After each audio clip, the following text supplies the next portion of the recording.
आता लोंबकलो आम्ही गवाराच्या शेंगाले झाडच घेतले कापून, कारण की आता गंजी निघली, सगळं झालं. आणि मस्त तोडू राहिली आई गावरान गवाराच्या शेंगा. मस्त दाखवतो मी तुम्हाला. झाडच तोडून घेतले कारण की आता काही कामाचे नाहीत ते. आता गंजी काढल्यावर डायरेक्ट रोटरच मारतील. तर मग हे पा गवाराच्या शेंगा, आणि एकदम काळी कचरा इकडे, जिकडे की जास्त लय अडाण झालं होतं तिकडे. आणि ती बसून तोडू राहिली आई. बंडी गेली पुढे. म्हणूनच लोक म्हणतात व वावर आहे तर पावर आहे. धुऱ्यात गवाराच्या शेंगा, एक भाजी भागली संध्याकाळची. वावर आहे तर पावर आहे.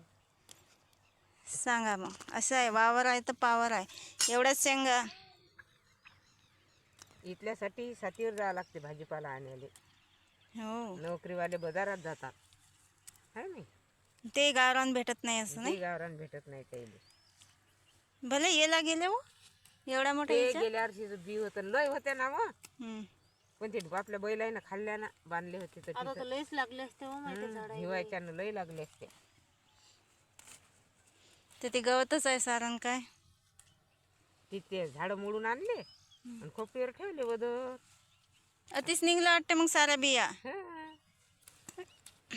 आपण बी कुठे नेलं घरी. आज सारा दिवस असाच गेला. हे कर ते कर ते कर. भाजी होती आपली सकाळी. बांधू का? लागला सकाळच्या भाजीचा मेळ बापा. गवाराच्या शेंगा आहे ना. नीट बांध जा.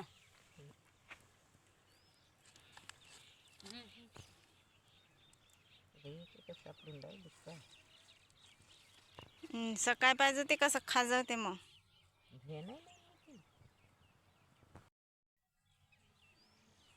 सांग, हे एवढे एवढे कुत्रे फिरतात देवा.